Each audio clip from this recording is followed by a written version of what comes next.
Good day mga ka-stroke. Ang pinagmumulan ng bigat ng ating baraso, ayan, ay dito sa balikat.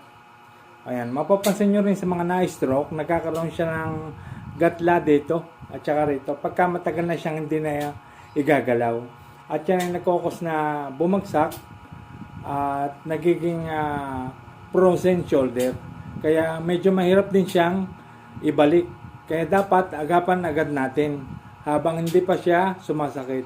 So, ang gagawin nating exercise ay forward at saka backward. Ayan. Gawin natin yan ang paulit-ulit. Tapos, pabilog. Ayan.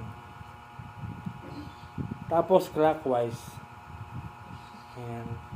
Scapular exercise ang tawag dyan sa balikat.